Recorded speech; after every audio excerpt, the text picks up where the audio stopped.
78. Esta é, sem dúvida, a masmorra mais estranha em que já estive, Caesar pensou. Era apenas a segunda vez que fora aprisionado na vida, mas ainda assim havia observado várias prisões ao longo dos anos e lera sobre outras. A maioria era como jaulas. Esta, por sua vez, consistia apenas em um buraco no chão com uma grade de ferro cobrindo a entrada. Caesar estava encolhido lá dentro, sem suas mentes de metal e com as pernas cheias de cãibras. Provavelmente foi construída para um Kandra, ele pensou. Alguém sem ossos, talvez? Como seria um Kandra sem ossos? Uma pilha de gosma? Ou talvez uma pilha de músculos? De qualquer forma, aquela prisão não fora feita para comportar um homem, especialmente não tão alto quanto Caesar. Ele mal conseguia se mover, estendeu a mão, empurrando a grade, mas estava bem presa. Um cadeado grande a mantinha no lugar.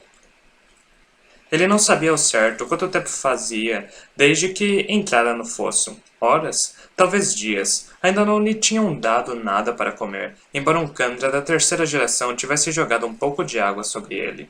Caesar ainda estava molhado, tendo que chupar o tecido da túnica para aliviar a sede.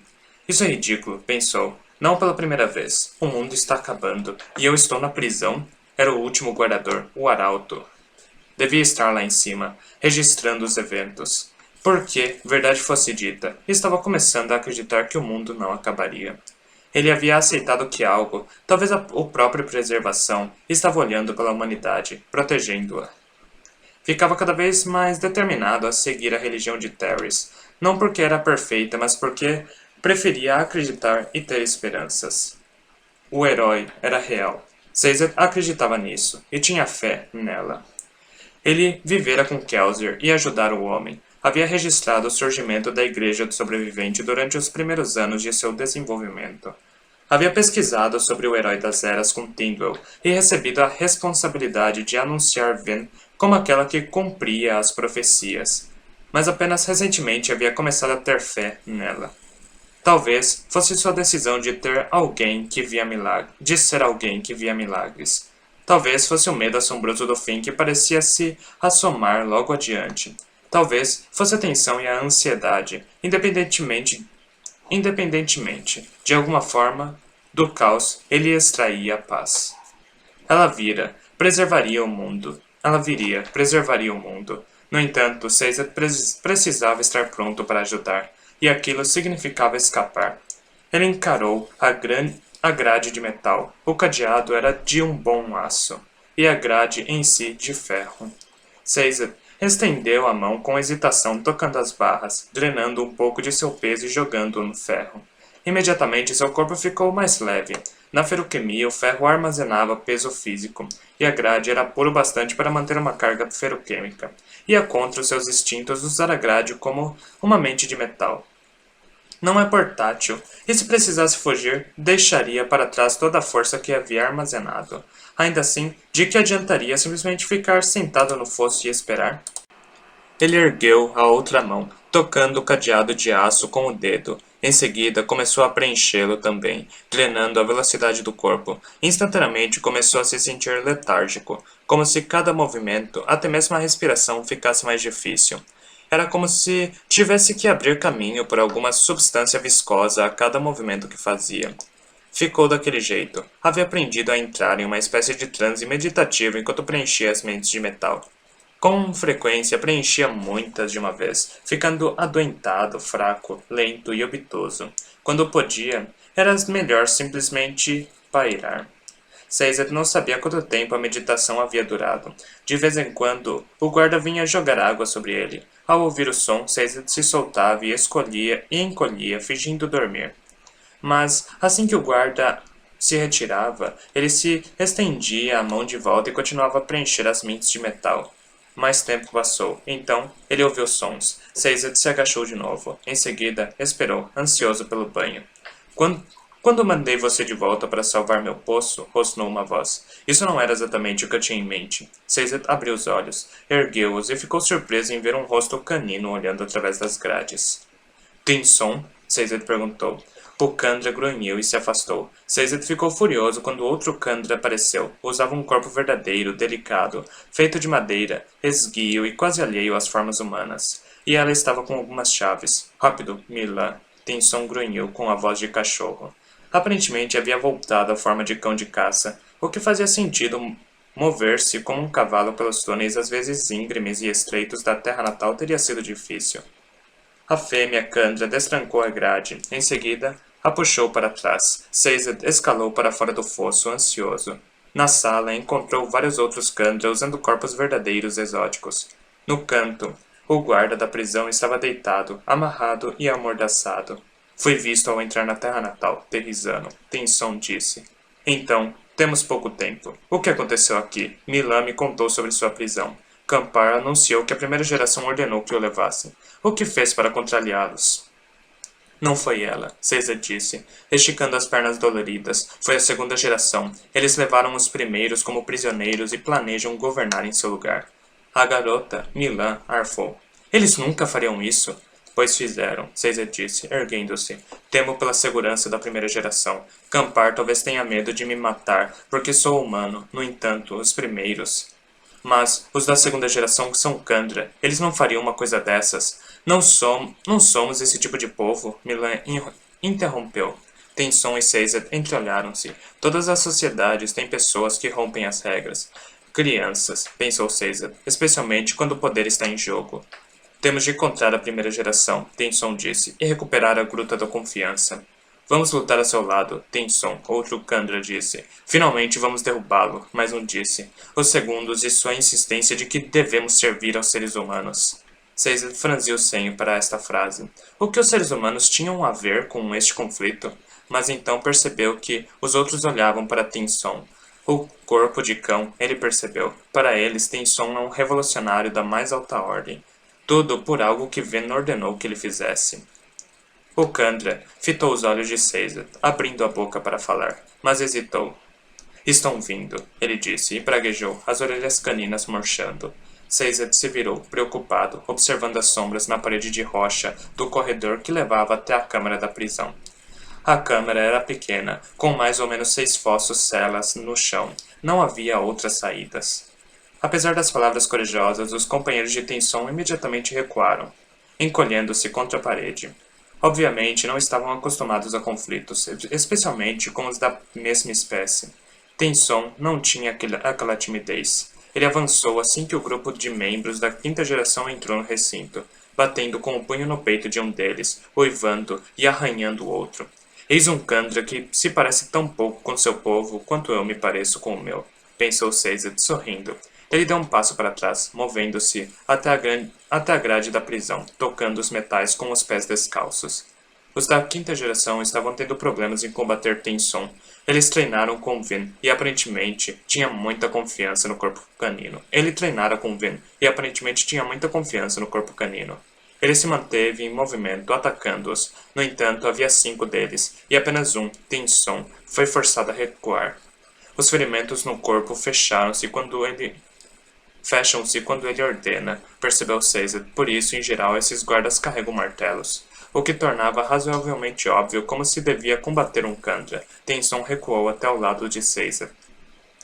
Peço desculpas, o cão grunhiu. Não foi exatamente um resgate. Ah, não sei, Caesar disse com um sorriso. Os quintos os cercaram. Não precisa desistir tão cedo, creio eu. Os quintos avançaram e Caesar acionou o ferro da grade embaixo dos pés descalços. Imediatamente seu corpo cresceu várias vezes mais que o normal, e ele agarrou um guarda-canta pelos braços. Em seguida pulou sobre ele. Caesar sempre dizia que não era um guerreiro. No entanto, o número de vezes que disse isso para em seguida ser forçado a lutar fazia com que pensasse que estava prestes a perder essa desculpa. A verdade era que estivera em muito mais batalhas nos últimos anos do que sentia ter direito de ter sobrevivido. De qualquer forma, conhecia alguns movimentos rudimentares, e com a feroquemia e a surpresa a seu favor, aquilo era tudo o que precisava. Acionar o peso aumentava a densidade do corpo e dos ossos, impedindo que ele se ferisse no pulo sobre o soldado. Caesar sentiu um estalo gratificante quando eles atingiram a grade, seu peso imensamente aumentado, esmagando os ossos do guarda-Candra. Eles usavam corpos verdadeiros de pedra, mas nem isso era o bastante para suportá-lo. Caesar liberou a mente de metal e começou a preenchê-la, em vez disso, deixando seu corpo incrivelmente leve. Tocou o pé no cadeado de aço e acionou a velocidade. De repente ficou mais rápido que qualquer homem tinha o direito de ser. Ele Ele se ergueu, enquanto os outros 4 guardas se viravam para afetá-lo, surpresos. Parou de preencher a mente de ferro, retomando o peso normal, e estendeu a mão com velocidade impressionante para pegar o martelo do soldado caído. Não tinha mais força aumentada, mas estava veloz. Ele bateu o martelo no ombro de um Kandra, ficando mais pesado para adicionar impulso ao golpe. Os ossos do Kandra se estilhaçaram. Caesar tocou o pé no cadeado e acionou toda a velocidade restante.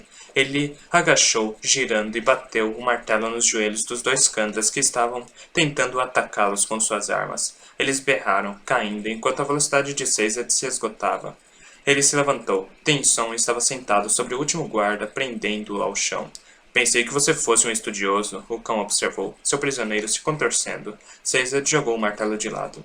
E sou, ele disse. Ven teria saído desta prisão dias atrás. Agora acredito que devemos lidar com esses. Ele apontou para os quintos caídos, que pareciam ter certa dificuldade de se mover com os ossos quebrados.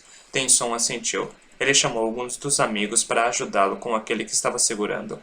Seguraram o prisioneiro com hesitação, mas havia o bastante deles para mantê-lo quieto. O que vocês fizeram aqui, for good? Tenson perguntou ao prisioneiro. Caesar manteve os olhos nos outros quintos, sendo forçado a bater um martelo contra um deles, quebrando mais ossos para impedir uma tentativa de fuga. For good, rosnou. Terceiro imundo. Ele murmurou. Você é o traidor dessa vez. Tenson disse com um sorriso tenso. Campar me rotula como rompedor de contrato, e em seguida derruba a primeira geração. Se o mundo não estivesse acabando, acharia bastante engraçado. Agora, fale!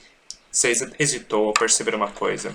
As outras celas no chão estavam ocupadas. Ele se inclinou, reconhecendo algo nos músculos que já viu lá dentro.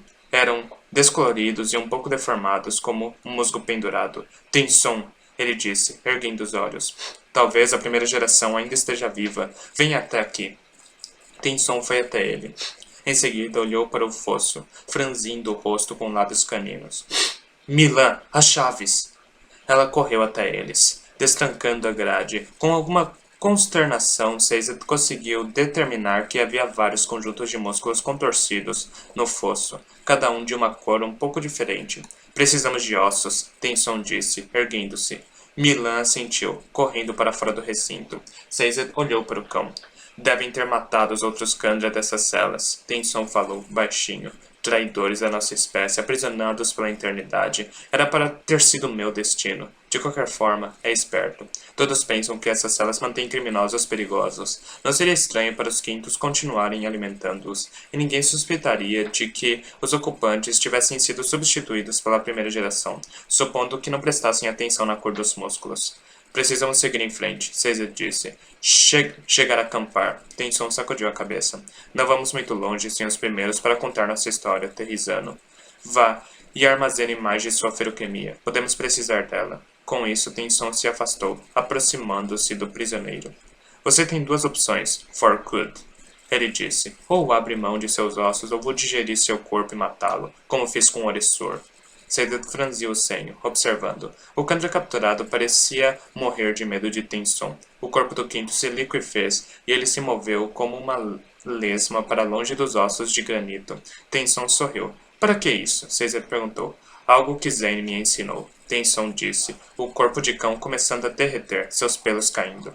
Ninguém esperava que um Kandra seria um impostor. Daqui a pouco, Forkud aqui voltará até os da segunda geração e dirá que o traidor Tenson foi capturado. Só preciso enrolá-los o suficiente para os da primeira geração se regenerarem.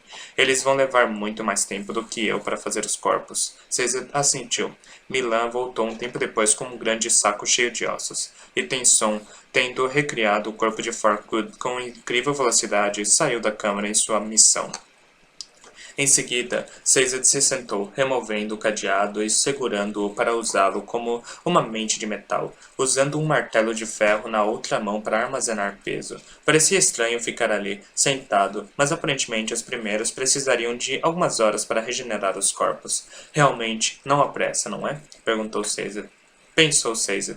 Tenho a primeira geração aqui. É deles que preciso. Posso continuar a entrevistá-los, aprender o que quero. Tenson distrairá acampar. Não importa que os segundos fiquem no poder por mais algumas horas. Que mal poderiam fazer?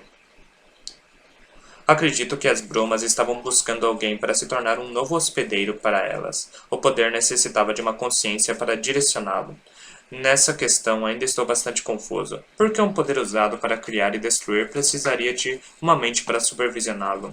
E por outro lado, ele parece ter uma vaga vontade própria, ligada à determinação de suas capacidades. Sem uma consciência para direcioná-lo, nada poderia de fato ter criado ou destruído. É como se o poder de preservação entendesse que sua tendência de reforçar a estabilidade não fosse suficiente. Se nada mudasse, nada jamais viria a existir. O que me faz me perguntar quem ou o que eram as mentes de preservação e de ruína. De qualquer forma, as brumas, o poder de preservação, escolheram alguém para se tornar seu hospedeiro muito antes de tudo o que aconteceu. Esse alguém, no entanto, foi imediatamente sequestrado por Ruína e usado como seu joguete. Ele devia estar ciente de que, ao lhe dar uma estaca hemalúrgica disfarçada, impediria que as brumas entrassem nele como desejavam. As 3 vezes que Vena extraiu o poder das brumas, portanto, foram 3 vezes em que seu brinco havia sido removido de seu corpo. Quando lutou com o Senhor Soberano, a lomancia dele fez com que o brinco caísse. Quando combateu Marsh em Phaedrax, ela usou o brinco como arma. E no final, Marsh o tirou, libertando-a e permitindo que as brumas, que no momento estavam desesperadas por uma hospedeira, tendo o último traço de preservação desaparecido, pudessem finalmente despejar-se nela. 79. Algo mudou. Vin despertou de sua contemplação do mundo. Algo importante estava acontecendo. Ela não tinha experiência suficiente para dizer de imediato o que era, mas viu a conexão de ruína se afastar de repente. Vina seguiu. Velocidade não era um problema, de fato. Ela nem mesmo sentia que estava se movendo. Seguiu, porque era como sua mente interpretava a experiência de instantaneamente mover sua consciência para o local onde ruína havia concentrado a dela. Reconheceu a área, as minas de Hetzin, ou um lugar próximo, como parte de sua mente percebera antes. As minas em si haviam se transformado em um gigantesco campo de refugiados, as pessoas dali consumindo depressa os recursos que o povo de Terris havia cuidadosamente armazenado. Parte delas sorriu. O povo de Terris entregara suas mercadorias de boa vontade, ajudando aqueles que fugiram de Luthadel. O Senhor Soberano trabalhara para criar Terrisanos que fossem dóceis. No entanto, será que esperara que, ao criar servos perfeitos, também criaria um povo gentil e atencioso que cederia seus últimos rebanhos para ajudar aqueles que morriam de fome? O fato que ela observava antes não tinha a ver com os terrisanos e seus novos hóspedes. Ela ouviu quando se aproximou, um brilho reluzente de algo poderoso. De algo poderoso, mais poderoso que o próprio sol aos olhos de Ven. Ela se concentrou naquilo, mas pouco enxergava. O que poderia brilhar de forma tão magnífica? Pegue isso, uma voz disse. Encontre os seres humanos e troque por armas e suprimentos. Sim, Lord Campar. Uma segunda voz concordou. Estavam vindo do centro da área brilhante. Era ao lado das minas, apenas a poucos minutos da viagem do campo de refugiados. Ah, não, pensou Ven, sentindo um terror repentino. Os tolos da primeira geração ficaram sentados sobre esse tesouro. Tempo demais, Campar comentou. Com essa riqueza poderíamos estar governando, não servindo a humanidade. Eu pensei que não quiséssemos mudar as coisas, a segunda voz falou. Ah, não vamos. Não tão rapidamente, ao menos. Por ora, apenas essa pequena quantidade precisava ser vendida. Escondido embaixo da terra, pensou Ven, sua mente elevada fazendo as conexões, em um lugar que já brilha pelo grande número de depósitos metálicos. Ruína nunca teria sido capaz de saber onde o Átimo estava. A profundidade das estratégias do Senhor Soberano surpreendeu. Ele aguentara por 1000 anos guardando esse segredo incrível, mantendo o Átimo seguro. Ela imaginou os obrigadores comunicando-se apenas por placas de metal, dando instruções para as operações nas minas. Imaginou caravanas viajando dali, carregando o átimo misturado com ouro e moedas de forma a esconder para onde estava indo e o que exatamente estava acontecendo. Você não sabe o que eu faço pela humanidade, dissera o Senhor Soberano. E eu não sabia, pensou Ven. Obrigada. Ela sentiu a força de Ruína crescer e a bloqueou, mas da mesma forma que foi capaz de levar um traço de poder até Ellen através de Ruína, Ruína conseguiu atravessá-la com um fio ínfimo. Foi o suficiente, pois um dos que falava estava maculado pela hemalurgia. Uma estaca em cada ombro atraiu o poder de Ruína e permitiu que ela falasse ao seu portador. Um Kandra, pensou Ven, seus sentidos finalmente conseguindo enxergar através do brilho do Atium para ver a criatura de corpo translúcido, em uma caverna, bem abaixo da superfície. Outro Kandra estava saindo de um buraco nas proximidades, carregando uma pequena bolsa de Atium. Ruína tomou o controle do Kandra Kampar. A criatura enrijeceu, suas estacas de metal traindo-o. Fale, disse Ruína para Kampar, vendo sentir as palavras pulsarem para dentro do Kandra. Quanto Atium existe aí? Que? Quem é você? Campar quis saber. Por que está na minha cabeça? Sou Deus, disse a voz. E você é meu. Todos vocês são meus. Ellen aterrissou diante das minas de Hetzin, erguendo uma nuvem de cinzas. Estranhamente, alguns de seus soldados estavam lá, guardando o perímetro. Eles avançaram, segurando ansiosamente as lanças, e em seguida ficaram paralisados ao reconhecê-lo. Lord Venture? Um dos homens perguntou, assustado. Eu o conheço, Ellen disse, franzindo o senho. Do meu exército em Phaedrex. O senhor nos enviou de volta, milord, o outro soldado falou, com o general Demou, para ajudar Lord Penrod em Luthadel. Ellen ergueu os olhos para o céu noturno, salpicado de estrelas. Algum tempo se passara durante sua viagem de Luthadel até as minas. Se o tempo estivesse passando normalmente, estariam no meio da noite. O que aconteceria quando o sol nascesse de novo? Rápido, Ellen disse. Preciso falar com os líderes do acampamento. A volta da primeira geração foi realizada com tanto estilo quanto Caesar esperava. Os velhos Kandra, agora usando corpos maiores, ainda usavam as cores peculiares a ele e a pele envelhecida de sua geração. Ele temia que os Kandra comuns não os reconhecessem, no entanto não contava com os longos períodos de vida daquele povo. Mesmo que os da primeira geração só surgissem uma vez a cada século, a maioria dos Kandra os teria visto várias vezes. Sazed sorriu quando um grupo de primeiros entrou na câmara principal, avançando para causar choque e surpresa nos outros. Eles anunciaram que Campar os traíra e aprisionara, em seguida convocando o povo Kandra para uma reunião. Sazed ficou atrás de Milan e dos outros, observando os obstáculos em seus planos. Ao lado, viu um Kandra familiar se aproximando. Guardador, Tenson disse, ainda usando o corpo de um membro da quinta geração. Precisamos ter cuidado. Coisas estranhas estão acontecendo. Por exemplo? Sazed perguntou. Então, Tenson atacou. Sazed se assustou e esse momento de confusão teve um custo grande. Tensou, ou quem quer que fosse, pegou Sazed pela garganta e começou a esganá-lo. Eles caíram para trás, chamando a atenção dos Kandras ao redor. O agressor de Sazed, usando ossos de pedra, pesava muito mais que o Terrizano e conseguiu facilmente rolar por cima dele, ainda com as mãos em seu pescoço. Tem som? Milan perguntou, soando aterrorizada. Não é ele, pensou Caesar. Não pode ser. Guardador! O agressor disse entre dentes. Algo está muito errado. Não me diga. Caesar tentou tomar fôlego, estendendo a mão para o bolso da túnica, lutando para pegar o cadeado de mente lá dentro. Mal estou conseguindo conter meu impulso de esmagar sua garganta agora, o Kandra continuou. Algo está me controlando e quer que eu mate você. E você está indo muito bem, pensou Caesar. Desculpe. Tenson disse. Os da primeira geração se juntaram ao redor deles. Caesar mal conseguia se concentrar, o pânico controlando-o, enquanto lutava com um inimigo muito mais forte, muito mais pesado. Ele agarrou sua mente de aço improvisada, mas só então percebeu que velocidade de pouco serviria enquanto preso daquela forma. Ela chegou. Hedek sussurrou, líder da primeira geração. Caesar mal percebeu quando o outro primeiro começou a tremer. As pessoas choravam e se levantavam, mas o sangue pulsando nos ouvidos de Caesar impedia que ouvisse o que diziam. Hedek se afastou de Caesar, que estava sendo enforcado, e então, em voz alta, ele gritou. A resolução chegou! Sobre ele, Tenson estremeceu. Algo dentro do Kandra parecia estar lutando. Tradição e uma vida inteira de treinamento guerreavam contra o controle de uma força externa. Tenson soltou uma das mãos de Caesar, mas continuou apertando com a outra. Em seguida, com a mão livre, o Kandra estendeu a mão para o próprio ombro, e Caesar desmaiou. O povo Kandra sempre disse que era de preservação, enquanto os colos e os inquisidores eram de ruína, porém os Kandra usavam estacas hemalúrgicas, como os outros. Era tal alegação, portanto, simplesmente um engano? Não, acho que não. Foram criados pelo Senhor Soberano para serem espiões. Quando diziam isso, a maioria de nós interpretava que ele havia planejado usá-los como espiões em seu novo governo pela sua capacidade de imitar outras pessoas. De fato, foram usados para esse fim.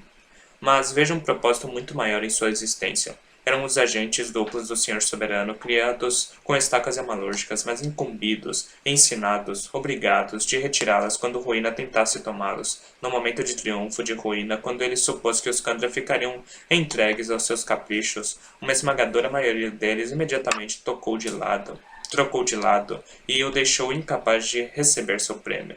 Desde o início, eles eram de preservação. 80. Os terrisanos fizeram um bom trabalho neste lugar, milord, Demol disse. Ellen assentiu, caminhando pelo silêncio noturno do acampamento com as mãos para trás. Estava contente de ter posto um uniforme branco e limpo antes de sair de Phaedrax. Como era de se esperar, as roupas chamaram a atenção. As pessoas pareceram criar esperança simplesmente ao vê-lo. Suas vidas foram lançadas no caos. Precisavam saber que seu líder estava ciente da situação.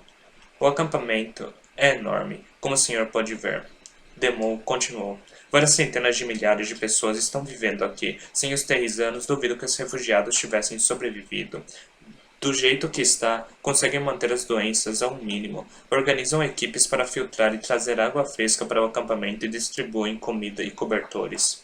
Demol hesitou, olhando para Ellen. Mas a comida está acabando, o general disse, em voz baixa. Aparentemente, ao descobrir que Penrod estava morto e que a maior parte da população de Luthadel estava nas minas, Demol decidiu manter seus homens lá para ajudar. Eles passaram por outra fogueira, e as pessoas se levantaram. Observaram Ellen e seu general com esperança. Naquela fogueira, Demol parou quando uma jovem terrisana se aproximou e entregou a ele e a Ellen um pouco de chá morno para beber. Os olhos dela se demoraram em Demol com um traço de carinho, e ele agradeceu pelo nome. O povo de Terrace nutria muita afeição por ele. Eram gratos por trazer soldados e ajudar a organizar e policiar a massa de refugiados. As pessoas precisavam de liderança e ordem em períodos assim. Eu não deveria ter saído de Luthadel, Ellen disse, baixinho. Demol não respondeu de imediato. Os dois terminaram o chá e seguiram em frente, caminhando com uma guarda de honra de cerca de 10 soldados, todos do grupo de Demol. O general enviara várias mensagens para Ellen, nunca haviam chegado. Talvez não tivessem sido capazes de contornar o campo de lava ou talvez tivessem entrado em conflito com o mesmo exército de colos pelo qual Ellen havia passado no caminho para Luthadel. Aqueles colos, pensou Ellen, aqueles que levamos para longe de Phaedrax, e muitos outros estão vindo bem para esta direção. Há muito mais pessoas aqui do que havia em Phaedrax, e elas não têm uma muralha, ou mesmo muitos soldados para protegê-las. Você conseguiu entender o que aconteceu em Luthadel, Demol? Ellen perguntou, em voz baixa, parando em uma área escurecida entre as fogueiras. Ainda parecia muito estranho estar ao ar livre sem brumas para obscurecer a noite. Ele conseguia enxergar muito adiante, mas, estranhamente, a noite não parecia tão brilhante. Penrod, milord, Demol disse suavemente. Disseram que ele enlouqueceu. Começou a encontrar traidores na nobreza, mesmo dentro do próprio exército. Dividiu a cidade, que acabou entrando em uma guerra interna. Quase todos os soldados mataram uns aos outros, e metade da cidade foi incendiada. A maioria das pessoas escapou, mas tinham muito pouca proteção. Qualquer grupo de bandoleiros provavelmente teria sido capaz de destruir o povo inteiro. Ellen ficou em silêncio. Guerra interna, ele pensou com frustração. Ruína usando nossos truques contra nós. É o mesmo método que Kelsier usou para tomar a cidade. Milord, Demol disse, hesitante. Fale. O senhor fez o certo ao mandar a mim e aos meus homens de volta. O sobrevivente está por trás disso, milord. Ele nos queria aqui por algum motivo. Ellen franziu a testa. Por que diz isso? Essas pessoas, elas fugiram de Luthadel por causa de Kelsier. Ele apareceu para 2 soldados e então para um grupo de pessoas na cidade. Contaram que ele lhes disse para se aprontarem para o desastre e para levarem o povo para fora da cidade. Por causa deles, que tantos escaparam. Esses 2 soldados e seus amigos prepararam os suprimentos e tiveram a presença de espírito de rumar para cá. O franzir de testa de Ellen aumentou. Ainda assim, ele vira coisas demais para rejeitar uma história dessas, por mais estranha que fosse. Traga esses homens, pediu. Demol assentiu, acenando para um soldado. Confira também, Ellen disse, lembrando-se de que Demol e seus homens tinham ficado doentes com as brumas. Se algum aqui tem metais alomânticos, passe-os para seus soldados e faça com que ingiram. Ingiram. Milord? Demol disse, confuso enquanto se virava. É uma longa história, Demol. Ellen comentou. Basta dizer que seu Deus ou alguém transformou você e seus homens em alomânticos. Divida seus homens pelo metal que eles puderem queimar.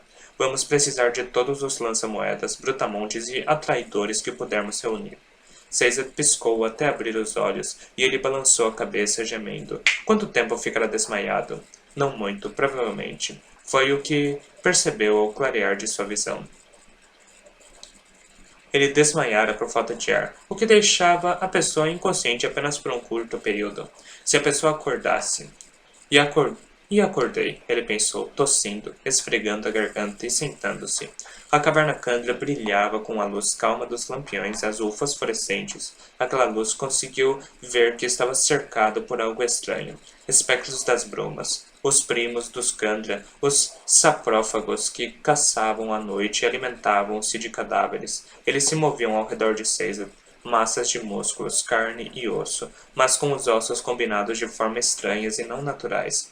Pés pendurados, cabeças ligadas a braços, costelas usadas como pernas, exceto que esses ossos não eram de verdade, mas de pedra, metal ou madeira. Caesar se ergueu solenemente, olhando para o que sobrara do povo Candra, espalhadas no chão entre a massa confusa de espectros das brumas que escorriam como lesmas gigantes e translúcidas. Estavam as estacas descartadas, as bênçãos do Senhor as bênçãos dos Candra, as coisas que lhes tinham trazido a consciência. Eles haviam feito o necessário, mantiveram seu juramento e removeram as estacas para que não fossem tomados por ruína. Caesar os fitou com pena, espanto e respeito. O Atium, pensou ele. Eles fizeram isso para impedir ruína de chegar ao Atium. Preciso protegê-lo. Ele saiu aos tropeços da câmara principal, recuperando sua força enquanto seguia para a Gruta da Confiança. No entanto, parou quando se aproximou, notando os sons. Espiou em uma curva, olhando o corredor através da entrada aberta da gruta. Lá dentro, encontrou um grupo de Candra, talvez 20, esforçando-se para empurrar a placa no chão que cobria o Atium. Claro que nem todos se transformaram em espectro das brumas, ele pensou. Alguns estavam longe do alcance dos primeiros ou não tiveram coragem de arrancar as estacas. De fato, ao pensar a respeito, ficou ainda mais impressionante que tantos tivessem obedecido ao comando da primeira geração.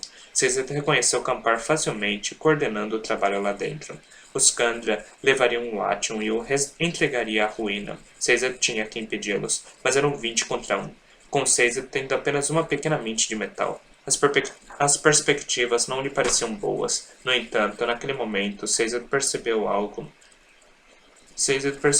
fora das portas da Gruta da Confiança. Um saco de tecido simples que não chamaria atenção, exceto pelo fato de Caesar tê-lo reconhecido. Fora onde que carregara suas mentes de metal por anos. Deviam tê-lo jogado ali depois de sua prisão. Estava a cerca de 6 metros dele no corredor, bem ao lado da entrada da gruta. Na outra sala, Campar ergueu os olhos diretamente para a posição de Caesar. Ruína havia percebido sua presença. Caesar não parou para pensar. Enfiou a mão no bolso, pegou o cadeado de aço e acionou. Ele correu em velocidade sobre-humana, agarrando a bolsa no chão no momento em que os Candra começaram a gritar. Caesar abriu a bolsa e encontrou uma coleção de braceletes, anéis e braçadeiras lá dentro. Ele as jogou no chão, espalhando as preciosas mentes de metal, e pegou 2. Depois, ainda se movendo em velocidade incrível, desviou para o outro lado. Sua mente de aço se esgotou. Um dos anéis que havia pegado era de peltre. Acionou a força, crescendo em tamanho e volume. Em seguida, fechou as portas da Gruta da Confiança com tudo, fazendo aqueles que estavam lá dentro berrarem, chocados. Por fim, ele acionou outro anel. Este de ferro ficou várias vezes mais pesado, aplicando tal peso para manter as gigantescas portas de metal da Gruta da Confiança fechadas. Era uma tática de postergação. Ele se levantou, mantendo as portas fechadas, as mentes de metal esvaziando-se em ritmo alarmante. Eram os mesmos anéis que usara no cerco de Luthadel, aqueles que haviam sido incorporados nele. Caesar os encheu após o cerco, antes de abrir mão da feroquimia. Não durariam muito. O que faria quando os Candra arrebentassem a porta? Ele procurou desesperadamente uma maneira de barrar ou bloquear a passagem, mas não conseguiu encontrar nada. E se soltasse mesmo que por um momento os Candra lá dentro... E se soltasse, mesmo que por um momento os Candra lá dentro se libertariam. Por favor, ele sussurrou, esperando que, como antes, as coisas que ouvia lhe mandassem um milagre.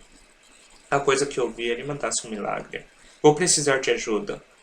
Juro que era ele, milord, o soldado chamado Riddle disse. Eu acredito na igreja sobrevivente desde o dia da morte de Kelsier, milord. Ele pregou para mim, me converteu à rebelião. Eu estava lá quando ele visitou as cavernas e Lord Demol lutou por sua honra. Reconheceria Kelsier como reconheceria meu próprio pai. Era o sobrevivente. Ellen se virou para outro soldado que assentia em concordância. Eu não o reconheci, milord, mas ele casava com as descrições. Acho que era realmente ele. Acho mesmo. Ellen se virou para Demol, que assentiu. Eles descreveram de forma muito precisa Lord Kelsier, milord. Ele está olhando por nós. Ellen. Um mensageiro chegou e sussurrou algo para Demol. A noite estava escura e a luz das tochas. Ellen virou-se para observar os dois soldados que tinham visto Kelsier. Não pareciam testemunhas totalmente confiáveis. Ellen não havia deixado exatamente os melhores soldados para trás ao sair em campanha. Ainda assim, outros aparentemente tinham visto o sobrevivente também. Queria falar com eles. Ellen sacudiu a cabeça. Afinal, onde estaria Ven agora? Ellen. Milord, Demol disse, tocando seu braço, aparentemente preocupado. Ellen dispensou os dois soldados testemunhas. Precisos ou não, devia muito a eles. Salvaram muitas vidas com sua organização. Relatos de batedores, milord, Demol disse, com o rosto iluminado por uma tocha que tremeluzia a brisa noturna. Aqueles colos que o senhor viu estão vindo nesta direção, movendo-se rapidamente. Batedores em uma colina viram as criaturas se aproximando à distância. Eles talvez estejam aqui, antes do fim da noite. Ellen praguejou em voz baixa. Ellen. Ele franziu o senho. Por que estava ouvindo seu nome no vento? Ele se virou, olhando para a escuridão. Algo o atraía, o guiava, sussurrando para ele. Tentou ignorar, voltando a olhar Demol. E, mesmo assim, a voz estava lá, no seu coração. Venha. Parecia a voz de Vin. Reúna uma guarda de honra. Ellen disse, agarrando a tocha pelo cabo, vestindo uma capa de cinzas e abotoando até os joelhos. Em seguida, virou-se para a escuridão. Milord, só faço o que eu mandei, Ellen ordenou, caminhando a passos largos, escuridão adentro. Demol chamou os soldados, seguindo às pressas. O que estou fazendo? Pensou Ellen, abrindo caminho através das cinzas que chegavam até a altura da cintura, usando a capa para manter o uniforme limpo. Perseguindo sonhos? Talvez eu esteja enlouquecendo. Via algo em sua mente. Uma encosta com uma caverna.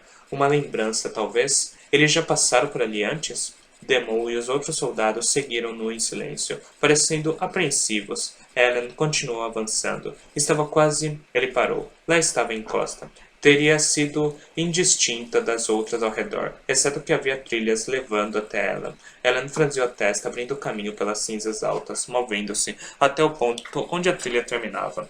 Lá encontrou um buraco no chão que levava para dentro da terra. Uma caverna, ele pensou. Talvez um lugar para meu povo se esconder?